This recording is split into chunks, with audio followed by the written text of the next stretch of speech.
Hello guys, welcome to TYJ world. आज हम यहाँ पे कैमरा कंपैरिजन करने वाले हैं MI A1 का Redmi Note 5 Pro के साथ। दोनों में ही आपको डुअल कैमरा सेटअप तो मिल रहा है, लेकिन MI A1 जो कि 2K17 का किंग माना गया है, मिड रेंज का, जो सबसे अच्छी DSLR इफेक्ट या depth of field effect create कर रहा था।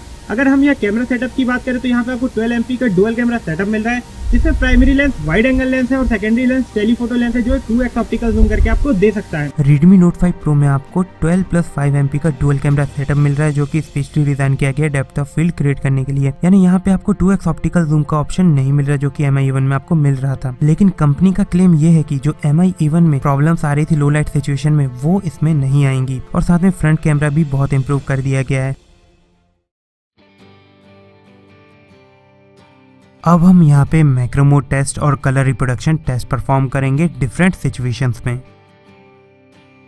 अगर हम अपनी फर्स्ट इमेज की बात करें तो यहाँ पे डिटेल के साथ साथ एक्यूरेट कलर रिप्रोड्यूस करना था। यहाँ पे आप देख सकते हैं ज्यादा accurate colour Redmi Note 5 Pro ने कैप्चर करे हैं। थोड़ा सा सैचुरेटेड जरूर दिख रहा है, लेकिन कंपैरिजन वाइज देखें MI A1 से तो MI A1 ने यहाँ पे थोड़े फेड कलर रिप्रोड्यूस करे हैं। ये डायरेक्ट सनलाइट कंडीशन की इमेज, यानी सन की रेज डायरेक्ट ऑब्जेक्ट पे पड़ रही है। अगर मैं अपनी नेक्स्ट इमेज की बात करूँ तो यहाँ पे भी आप देख सकते हैं, ये भी डायरेक्ट सनलाइट कंडीशन की इमेज है और येलो कलर को रिप्रोड्यूस करना है डायरेक्ट सनलाइट कंडीशन में, जो की एक टफ टास्क होता है। तो यहाँ पे आप देख सकते हैं दोनों ने बहुत अच्छा वर्क किया है। जो डिफरेंस है वो है यहाँ पे कलर रिप्रोडक्शन का, यानी हल्का सा येलो टिंट MI A1 पे दिख रहा है, जबकि Redmi Note 5 Pro यहाँ पे एक्यूरेट कलर रिप्रोड्यूस कर रहा है। डिटेल कैप्चर करने में दोनों कोई प्रॉब्लम नहीं गई है। अगर हम अपनी नेक्स्ट इमेज की बात करें तो यहाँ पे आप देख सकते हैं थोड़ा सा येलो टिंट MI A1 की इमेज में दिख रहा है, जिसके कारण एक्यूरेट कलर रिप्रोड्यूस नहीं कर पा रहा है। अगर मैं यहाँ Redmi Note 5 Pro की बात करूँ तो वो थोड़ा सा सैचुरेटेड कलर जरूर रिप्रोड्यूस कर रहा है, लेकिन क्लोज टू नेचुरल है। डायरेक्ट सनलाइट कंडीशन की इमेज में Note 5 Pro को ज्यादा प्रॉब्लम नहीं जा रही है। एक्यूरेट कलर रिप्रोड्यूस कर रहा है, ज्यादा डिटेल कैप्चर कर रहा है। MI A1 की बात करें तो MI A1 कहीं कलर को फेड कर दे रहा है या फिर येलो स्टैंड में इमेज कैप्चर कर रहा है। डायरेक्ट सनलाइट कंडीशन में Note 5 Pro ज्यादा अच्छा वर्क कर रहा है मैक्रो शॉट्स में।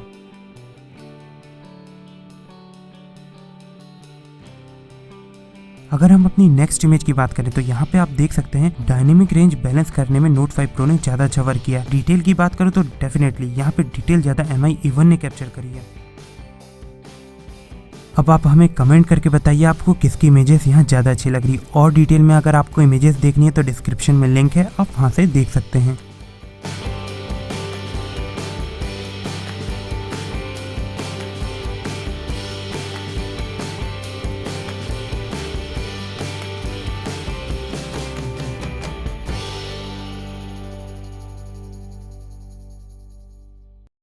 अब हम शाम की ओर बढ़ते जा रहे हैं, यानी कि अब आइडियल सिचुएशन नहीं है इमेजेस कैप्चर करने के लिए। अगर मैं यहाँ बात करूँ तो आप देख सकते हैं Redmi Note 5 Pro यहाँ ज्यादा एक्यूरेट कलर रिप्रोड्यूस कर रहा है और ज्यादा डिटेल कैप्चर कर रहा है। मैं बोलूंगा कि लो लाइट सिचुएशन की ओर जैसे जैसे हम बढ़ते जा रहे हैं, Redmi Note 5 Pro यहाँ ज्यादा अच्छी इमेजेस कैप्चर कर रहा है एज कम्पेयर MI A1, और कलर एक्यूरेसी भी यहाँ पे Redmi Note 5 Pro की ज्यादा अच्छी है।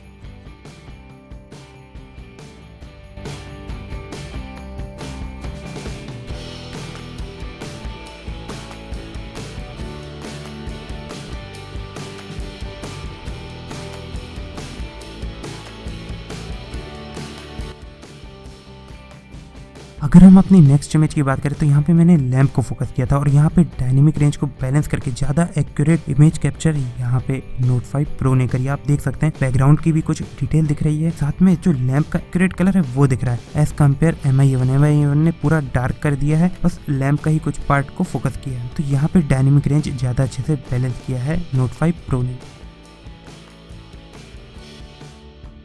अब हम यहाँ पे आउटडोर कंडीशन टेस्ट परफॉर्म करेंगे डिफरेंट सिचुएशंस में। इस तरह से ये प्राइमरी कैमरे से इमेजेस कैप्चर कर रहे हैं, इस तरह से ये डेप्थ ऑफ फील्ड क्रिएट कर रहे हैं, और किस तरह से ये डायनेमिक रेंज को बैलेंस करके इमेजेस कैप्चर कर रहे हैं। प्राइमरी कैमरे की फर्स्ट इमेज की अगर हम यहाँ बात करें तो दोनों ने डिटेल अच्छी कैप्चर करी है। MI A1 के कंपेयर में Redmi Note 5 Pro ने यहाँ पे थोड़ी सी शार्प इमेज कैप्चर करी है और कलर थोड़े से सैचुरेटेड है, लेकिन क्लोज टू नेचुरल है। अगर हम यहाँ प्राइमरी कैमरे के रेजोल्यूशन की बात करें तो MI A1 में आपको 4000x2250 का रेजोल्यूशन मिल रहा है और Redmi Note 5 Pro में आपको 4000x3000 का रेजोल्यूशन मिल रहा है। लेकिन अगर मैं यहाँ डिफरेंस की बात करूँ तो थोड़ा सा वाइड एंगल आपको Redmi Note 5 Pro में मिल रहा है एज कम्पेयर MI A1। तो इसे स्प्लिट स्क्रीन में कंपेयर करने के लिए हमें Redmi Note 5 Pro की इमेज को थोड़ा सा क्रॉप करना पड़ रहा है। आप देख सकते हैं कुछ इस तरह से। प्राइमरी कैमरे की इमेजेस में जब हम डायरेक्ट सनलाइट कंडीशन में इमेजेस कैप्चर करते हैं तो यहाँ पे MI A1 थोड़ी सी फेड इमेज कैप्चर कर रहा है as compare Redmi Note 5 Pro। Redmi Note 5 Pro थोड़ी सी सैचुरेटेड इमेज कैप्चर कर रहा है लेकिन क्लोज टू नेचुरल है। यहाँ पे colour reproduction accurate Redmi Note 5 Pro का है और साथ में आप देख सकते हैं MI A1 की इमेज में थोड़ा सा येलो स्टेंट दिख रहा है, जबकि Redmi Note 5 Pro यहाँ पे ज्यादा अच्छी इमेजेस कैप्चर कर रहा है। डिटेल की बात करूँ तो डिटेल दोनों लगभग सिमिलर कैप्चर कर रहे हैं। थोड़ी सी शार्प इमेज यहाँ पे Redmi Note 5 Pro कैप्चर कर रहा है। दोनों में ही डिफरेंट तरह के एल्गोरिदम यूज हो रहे हैं डेप्थ ऑफ फील्ड या पोर्ट्रेट मोड के लिए। ऐसे ही हम पोर्ट्रेट मोड स्विच करते हैं MI A1 में 2x optical zoom automatic on हो जाता है, उसके बाद इमेजेस कैप्चर होती हैं। जबकि Redmi Note 5 Pro से आप नॉर्मल पोजीशन से डेप्थ ऑफ फील्ड क्रिएट कर सकते हैं। आप देख सकते हैं कुछ इस तरह से। जब हम सिमिलर पोजीशन से डेप्थ ऑफ फील्ड मोड या पोर्ट्रेट मोड ऑन करके इमेजेस कैप्चर कर रहे हैं तो यहाँ पे पोजीशन का कुछ इस तरह का डिफरेंस आ रहा है। लेकिन अगर मैं इसे आपको क्रॉप करके दिखाऊं तो यहाँ पे आप देख सकते हैं कि MI A1 perfect depth of field create कर रहा है, चाहे सिचुएशन हार्ड क्यों ना हो। और अगर मैं Redmi Note 5 Pro की बात करूँ तो सेम पोजीशन से Redmi Note 5 Pro में कुछ नॉइस आ रही है। ब्राइटर बैकग्राउंड सिचुएशन में जब हमने depth of field mode on करके इमेजेस कैप्चर करी तो यहाँ पे आप डिफरेंस देख सकते हैं। MI A1 ने यहाँ पे थोड़े से फेड कलर रिप्रोड्यूस किए हैं, जबकि क्लोज टू नेचुरल यहाँ पे Redmi Note 5 Pro है और साथ में थोड़ी सी शार्प इमेज यहाँ Redmi Note 5 Pro रिप्रोड्यूस कर रहा है। ओरियो अपडेट के बाद MI A1 में एक प्रॉब्लम आना चालू हो गई है, यानी कि ये ब्राइटर बैकग्राउंड सिचुएशन में ऑब्जेक्ट को फोकस नहीं कर पाता है डेप्थ ऑफ फील्ड मोड या पोर्ट्रेट मोड में। डेप्थ ऑफ फील्ड मोड या पोर्ट्रेट मोड में कुछ सिचुएशंस ऐसी आती हैं जहाँ ऑब्जेक्ट को फोकस करने में बहुत प्रॉब्लम जाती है MI A1 से, और साथ में कुछ नॉइज भी प्रोड्यूस कर देता है। आप देख सकते हैं कुछ इस तरह से। अगर मैं इसे क्रॉप करके दिखाऊं तो आप देख सकते हैं थोड़ी सी शार्प है और कलर सैचुरेशन थोड़ा ज्यादा है Redmi Note 5 Pro की इमेज में।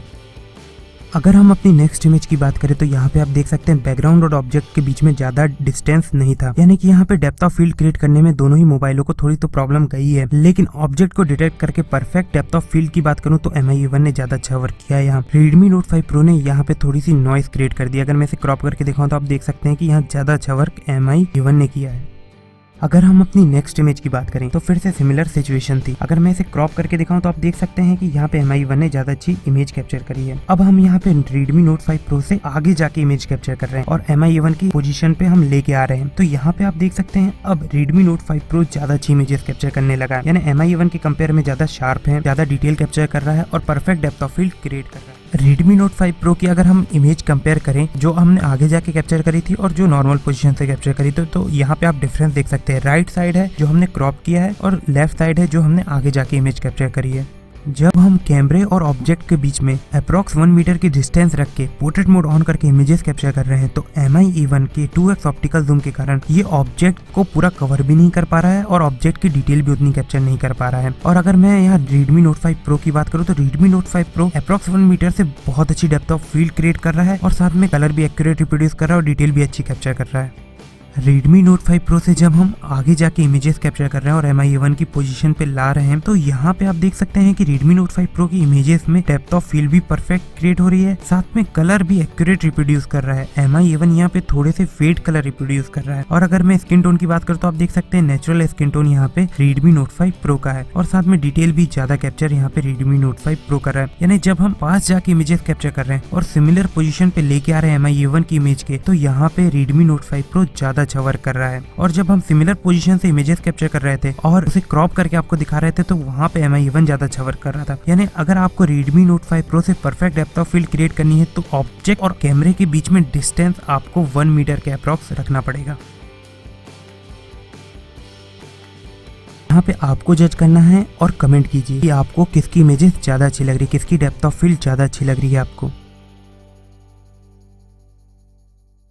डायनेमिक रेंज बैलेंस करने की अगर हम बात करें तो यहाँ पे Redmi Note 5 Pro ज्यादा अच्छा वर्क कर रहा है। यानी Redmi Note 5 Pro brighter background situation में ऑब्जेक्ट की डिटेल भी अच्छी कैप्चर कर रहा है, साथ में बैकग्राउंड को ओवर एक्सपोज नहीं कर रहा है। जबकि MI A1 को अपने प्राइमरी कैमरे से तो स्ट्रगल करना पड़ रहा है। जब हम पोर्ट्रेट मोड ऑन करके इमेजेस कैप्चर करते हैं ब्राइटर बैकग्राउंड सिचुएशन में तो यहाँ पे MI A1 बैकग्राउंड को ओवर एक्सपोज कर देता है। ऑब्जेक्ट की डिटेल तो अच्छी कैप्चर करता है लेकिन बैकग्राउंड को ओवर एक्सपोज कर देता है। लेकिन Redmi Note 5 Pro यहाँ पे बहुत अच्छे से डायनेमिक रेंज को बैलेंस कर रहा है अपने डुअल कैमरा सेटअप से।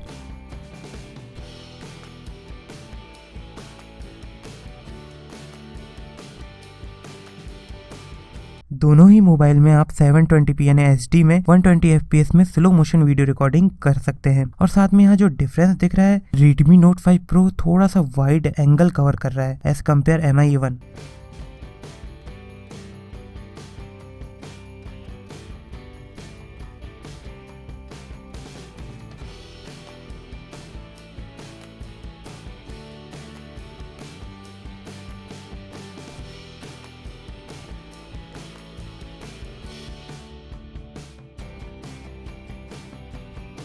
अब हम यहाँ पे लो लाइट कंडीशन में इमेजेस कैप्चर करेंगे। शाम हो चुकी है और हम लो लाइट कंडीशन की ओर बढ़ते जा रहे हैं, यानी अब आइडियल कंडीशन नहीं है इमेजेस कैप्चर करने के लिए दोनों ही मोबाइल से। अगर मैं यहाँ प्राइमरी कैमरे की बात करूँ तो आप देख सकते हैं यहाँ दोनों ने उतनी डिटेल कैप्चर नहीं करी। अगर कंपैरिजन वाइज देखें तो Redmi Note 5 Pro ने यहाँ ज्यादा डिटेल कैप्चर करी है। लेकिन अगर मैं यहाँ कलर रिप्रोडक्शन की बात करूँ तो कलर रिप्रोडक्शन का जो साफ दोनों ही कैमरों में नजर आ रहा है, यानी MI A1 यहाँ पे थोड़ा सा फेड हो रहा है, जबकि Redmi Note 5 Pro यहाँ पे थोड़ा सा रेडिश टिंट में इमेज कैप्चर कर रहा है।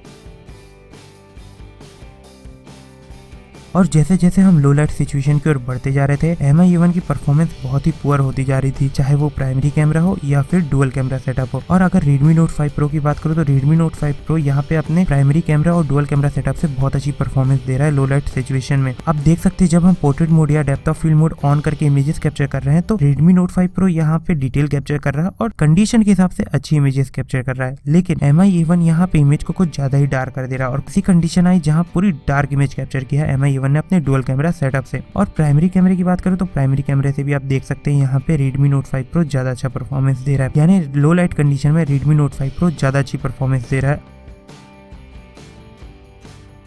अब आप यहाँ कमेंट कीजिए और हमें बताइए आपको किसकी इमेजेस यहाँ ज्यादा अच्छी लग रही हैं।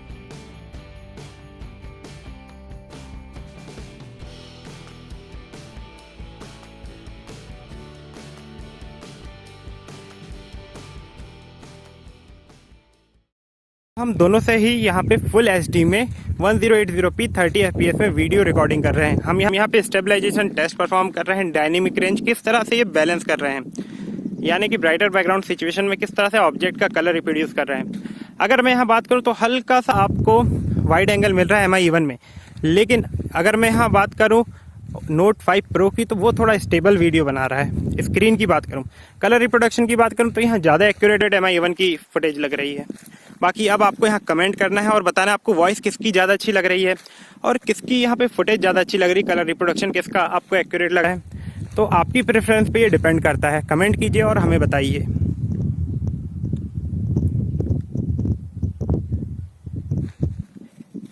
अगर मैं स्टेबलाइजेशन की बात करूँ तो मैं थोड़ा सा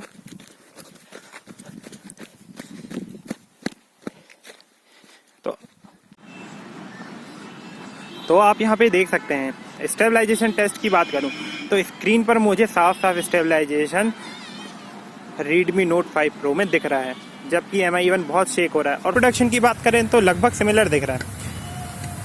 अब यहाँ पे आपको जज करना है और कमेंट कीजिए और हमें बताइए आपको कौन सी फुटेज ज़्यादा अच्छी लग रही है।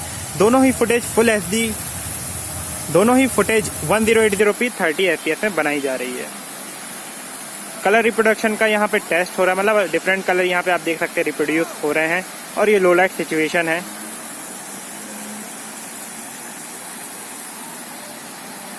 अब हम यहाँ पे फ्रंट कैमरा टेस्ट परफॉर्म करेंगे। अगर स्पेसिफिकेशन की बात करें तो MI A1 में आपको 5 MP का फ्रंट कैमरा मिल रहा है और Redmi Note 5 Pro में आपको 20 MP का फ्रंट कैमरा मिल रहा है। लेकिन Redmi Note 5 Pro में आप सिंगल कैमरे से पोस्ट प्रोसेसिंग मेथड से डेप्थ ऑफ फील्ड क्रिएट कर सकते हैं। फ्रंट कैमरे के रेजोल्यूशन की बात करें तो फ्रंट कैमरे के रेजोल्यूशन का डिफरेंस कुछ इस तरह का है, यानी 5 MP का MI A1 का और 20 MP का Redmi Note 5 Pro का, यानी कुछ इस तरह का डिफरेंस है। अगर मैं इसे स्प्लिट स्क्रीन में कंपेयर करूँ तो यहाँ पे आप देख सकते हैं कि थोड़े से सैचुरेटेड कलर के साथ शार्प इमेज यहाँ पे Redmi Note 5 Pro की है। अब यहाँ आपको कंपेयर करना है और कमेंट कीजिए और हमें बताइए आपको किसकी इमेजेस यहाँ ज्यादा अच्छी लग रही हैं।